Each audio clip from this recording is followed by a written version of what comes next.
नमस्कार, स्वागत है आपका हमारे चैनल पे। मैं रेणु चतुर्वेदी। आज हम आपको बताएंगे कि अल्पायु कब होते हैं। देखिए, हमने पिछले वीडियो में आपको पूर्णायु और मध्यम आयु की जानकारी दी। अगर आपने वीडियो नहीं देखा है तो आप उसे देख सकते हैं और देख के ये बात जान सकते हैं कि हमने पिछले वीडियो में क्या बताया था। अब हम आपको बताते हैं अल्पायु कब होते हैं। जन्म लेने वाला मरता तो निश्चित रूप से है। कब कुंडली देख के ये पता चल सकता है कि वो व्यक्ति अल्पायु है, उसकी आयु कम है, या जो जातक ने जन्म लिया है उसकी आयु ज्यादा नहीं है। ये कुछ कुंडली में दिए गए जो सिद्धांत हैं उनके आधार पर बताया गया है। देखिए, अगर कुंडली में केंद्र में यानी 1, 4, 7, 10 में या त्रिकोण में कोई भी शुभ ग्रह नहीं बैठे हों, तब ये समझ लीजिए कि वो जातक अल्पायु है। इसके अलावा यदि सारे शुभ ग्रह जो हैं वो 3, 6, 8 और 12 भाव में हों, तब भी वो जातक अल्पायु है। इसके अलावा सारे शुभ ग्रह यदि 3, 6, 8, 12 में हो तो, और सारे पाप ग्रह केंद्र में आके बैठेंगे हो, जो नैसर्गिक पाप ग्रह माने जाते हैं। कभी कभी कुछ ग्रह शुभ होते हैं मगर वो किन्हीं दृष्टियों से या किन्हीं कारणों से, नक्षत्र या विशेष राशि में होने से वो शुभ फल नहीं देते। ये यहाँ उनकी बात नहीं हो रही है। यहाँ जो नैसर्गिक पाप ग्रह माने जाते हैं उन ग्रहों के केंद्र में होने से और शुभ ग्रहों के त्रिकोण माफ कीजिएगा 3, 6, 8 और 12 स्थान में होने पर माना जाता है कि वो जातक अल्पायु होगा। इसके अलावा चंद्रमा यदि षष्ठ या अष्ट भाव में हो, लग्न कोई सा भी हो, अगर चंद्रमा षष्ठ या अष्ट भाव में है तब भी ये माना जाता है कि वो जातक अल्पायु होगा। अल्पायु यानी अंडर 35।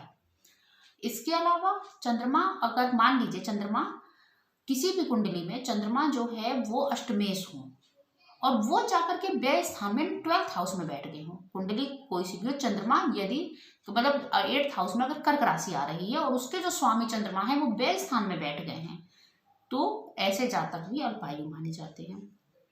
चंद्रमा से अष्टम भाव में बुध हो तब भी वो जातक अल्पायु माना जाता है।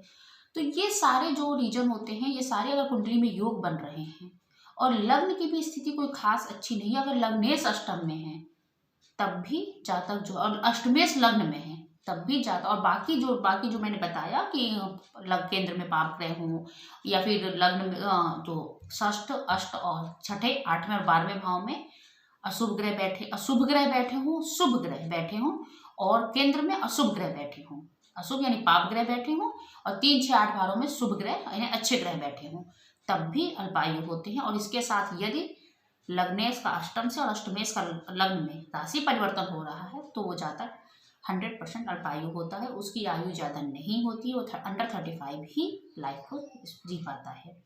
तो ये सारे जो कुंडली में योग होते हैं ये पुराने सिद्धांतों पे, श्लोकों में और फलितों पे देखा गया है कि ये सही पाए गए हैं। तो इस तरह से कुंडली में अल्पायु, पूर्णायु और दीर्घायु के योग बनते हैं और इन्हीं चीज़ों को देख के जातक जो की कुंडलियों को देख के ज्योतिषी बता पाते हैं कि जातक की आयु कम है या इस पर कोई मृत्यु का संकट है या नहीं है। तो ये किसी भी तरह का कोई भी एक तुक्का या अनुमान नहीं होता है, ये पूरी तरह से सिद्धांतों पर आधारित होता है, कैलकुलेशन पर आधारित होता है।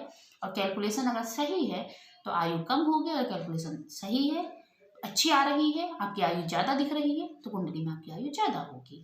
तो इस तरह से ये पूरा वीडियो आधारित था आयु पे। उम्मीद करती हूँ आपको अच्छा लगा होगा। अगर किसी तरह की कोई कन्फ्यूजन है तो मन में भ्रम मत पालिएगा, आप हमसे संपर्क कर सकते हैं और आप हमसे सीधे डायरेक्ट संपर्क करके पूछ सकते हैं कि आपकी कुंडली में क्या ऐसा योग बन रहा है। मन में भ्रम पालने के बजाय इसका निदान ज़्यादा जरूरी है।